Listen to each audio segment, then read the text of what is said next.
The Battle of Arracourt was a major clash between U.S. and German armored forces near the town of Arracourt, Lorraine, France, between 18 to 29 September 1944, during the Second World War.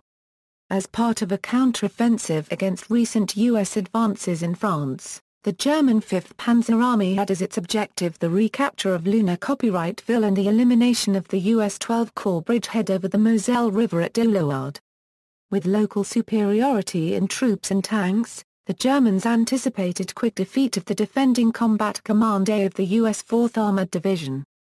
Against German expectations, due in part to poor tactics and the terrain, the 4th Armored Division's CCA, in concert with U.S. tactical air forces, defeated 2 panzer brigades and elements of 2 panzer divisions.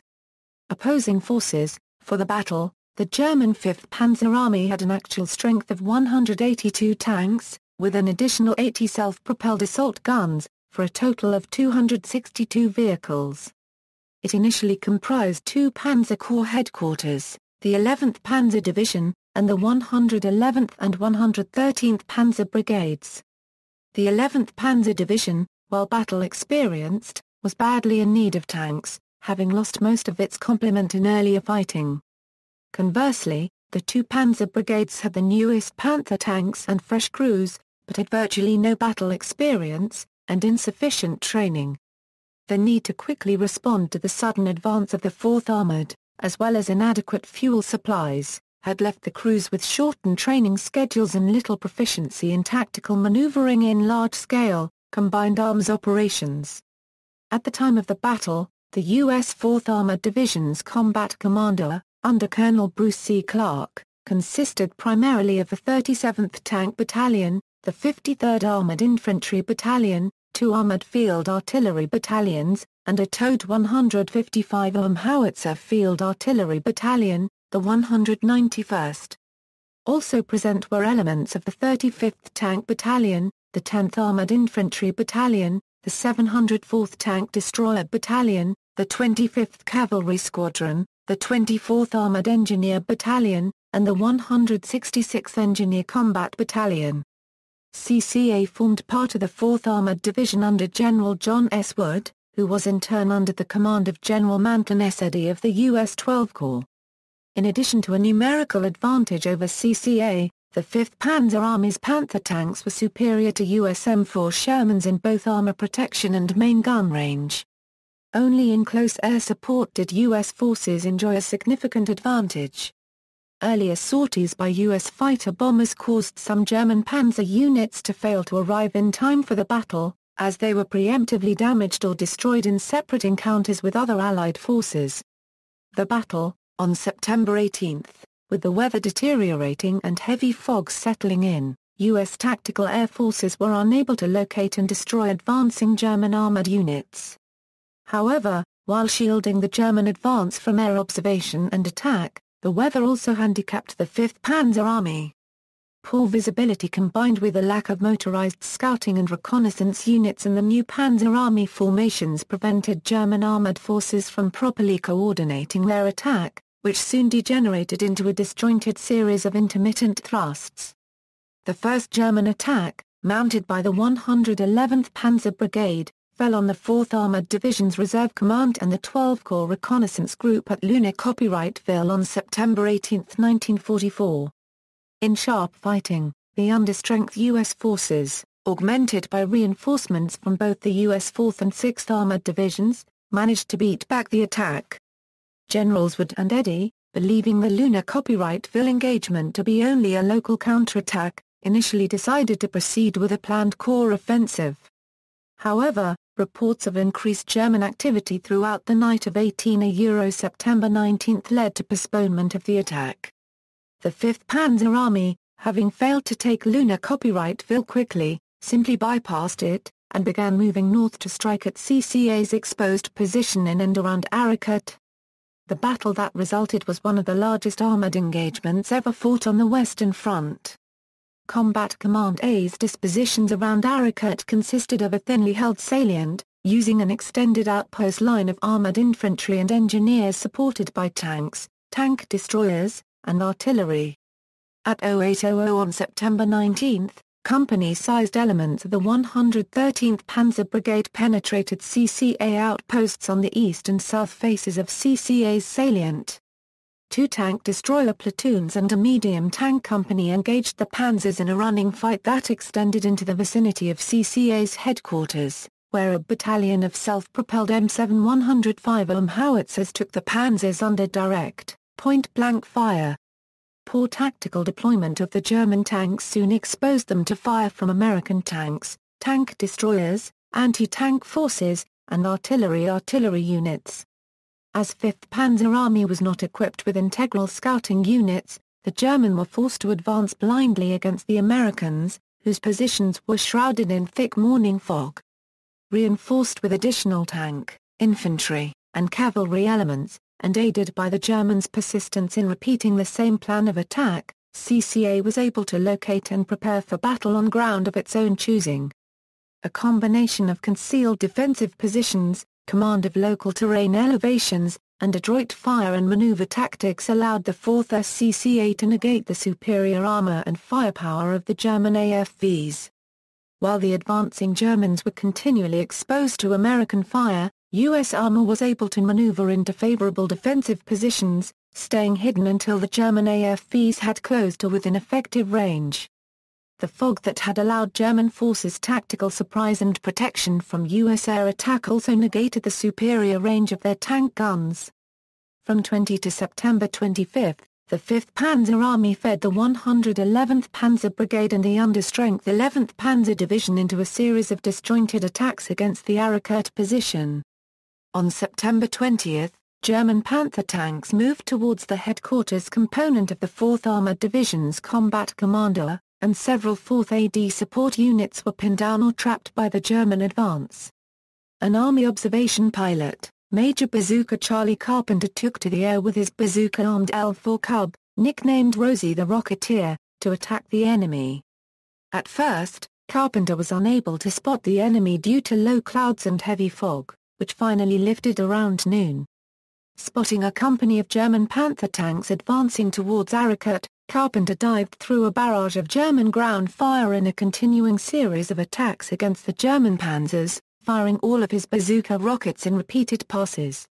Returning to base to reload, Carpenter flew 2 more sorties that afternoon, firing no fewer than 16 bazooka rockets at German Panther tanks and armored cars, several of which were hit. Carpenter's actions that day were later credited and verified by ground troops with knocking out 2 German tanks and several armored cars, while killing or wounding a dozen or more enemy soldiers.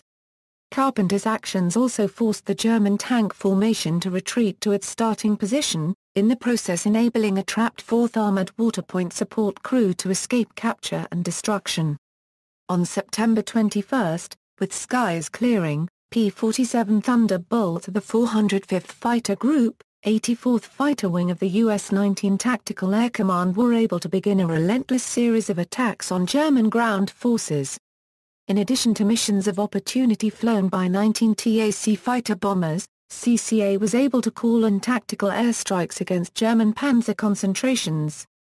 The 4th Armored's close relationship with the USAAF's 19 TAC and mastery of ground-air tactical coordination was a significant factor in destroying the offensive capability of the German armored formations. By September 24, most of the fighting had moved to Caen-Saint-Ouen, where a fierce attack by the 559th Volksgrenadier Division of the German 1st Army nearly overwhelmed 4th Armored's Combat Command B, before being routed by U.S. fighter bombers. The following day, 3rd Army received orders to suspend all offensive operations and consolidate its gains. In compliance with Corps orders, the entire 4th Armored Division reverted to a positional defense on September 26. CCA withdrew 5 miles to more defensible ground, and CCB, relieved at Caen-Saint-Ouen by the 35th Division, linked up with the right flank of CCA.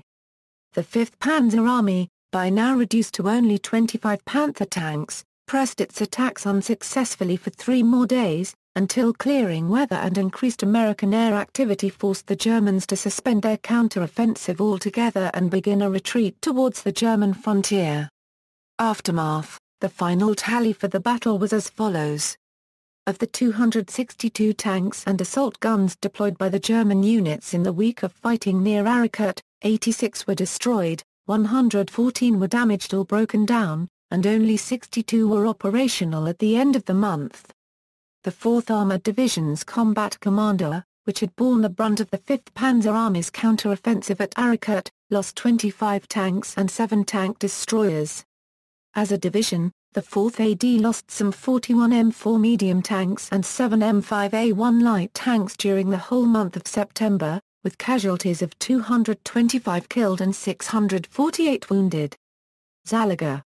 While Patton Euro-Squared-S 3rd Army had succeeded in the early weeks of September in completing a limited advance toward Germany, despite orders to the contrary, the Battle of Arracourt signaled a temporary halt to the U.S. drive in southeastern France. On September 22, Patton was informed that his fuel supplies were being restricted and that he would have to shift to a defensive posture. The fuel was required for other U.S. forces and for Field Marshal Sir Bernard Montgomery Euro-Squared-S Operation Market Garden, an attack by the 1st Allied Airborne Army and British 2nd Army intended to create a bridgehead over the Rhine River at Arnhem, outflanking the German defensive line and encircle the key industrial area of the Ruhr. Perceptions of the battle. An irony of the Battle of Arracourt is that the Germans believed, despite their heavy losses, that they had succeeded in their objective of stopping the advance of General George Patton Euro-Squared-S 3rd Army, as the 3rd Army had come to a halt. General Major Friedrich von Mellenthin, Euro Chief of Staff of the 5th Panzer Army Euro, summarized the situation. Quite apart from Hitler's orders, our attacks on the XII Corps at Grimsby and Arracourt appeared to have some justification. When Balck took over Army Group G on September 21, it looked as though the Americans were determined to force their way through to the Saar and the Rhine, and General Patton might well have done so if he had been given a free hand. At that time the West Wall was still unmanned, and no effective defense could have been made there. From our point of view there was much to be said for counter-attacking the spearheads of the XII Corps to discourage the Americans from advancing farther. Although our attacks were very costly, it appeared at the time that they had achieved their purpose, and had effectively checked the American Third Army. In fact, Patton was compelled to halt by Eisenhower's order of September 22. The Supreme Allied Commander had decided to accept Montgomery's proposal to make the main effort on the northern flank, clear the approaches to Antwerp, and try to capture the Ruhr before winter. 3rd U.S. Army received categorical orders to stand on the defensive. The rights and wrongs of this strategy do not concern me, but it certainly simplified the problems of Army Group G.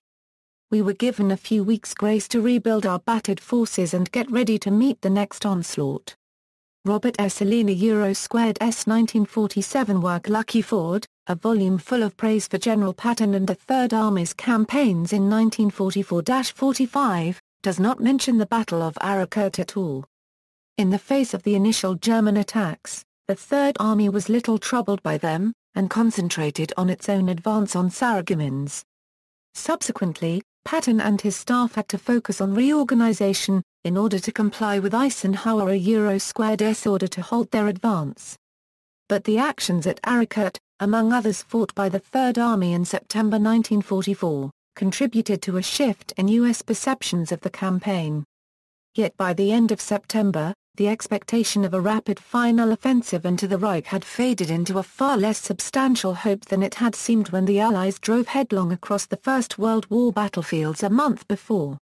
If the Germans could mount at Arracourt the most formidable tank attack since the battles against the British around Caen, their recovery had exceeded the expectations of even Patton's sober G2, and the West Wall still lay ahead everywhere, and unbroken. Summary: the Battle of Arracourt was concurrent with the end of Third Army's rapid advance across France, which had been stopped short of entering Germany by Eisenhower's decision to divert fuel supplies to other forces. The delay allowed the German army to regroup for the defense of the German border on the Siegfried Line. Adolf Hitler, however, was less than pleased with the results of the German offensive, and relieved the commander of Army Group G, Johannes Blaskowitz. Since the U.S. victory at Arracourt proved to have no strategic value for the Allies, the tank-to-tank action there was long ignored by historians, or simply lumped together with the rest of Patron-Euro-Squared-S campaign in the Lorraine. It was not generally known as a named battle until later debate on the relative merits of Allied versus German tanks in World War II resurrected interest in the action. Arracourt was the largest tank battle involving U.S. forces on the Western Front until the Battle of the Bulge, and has been used as an example of how tactical situations and crew quality can be far more important factors in determining the outcome of a tank battle than the technical merits of the tanks themselves. Maps. Notes. Citations. References. External links, Cole's The Lorraine Campaign Online.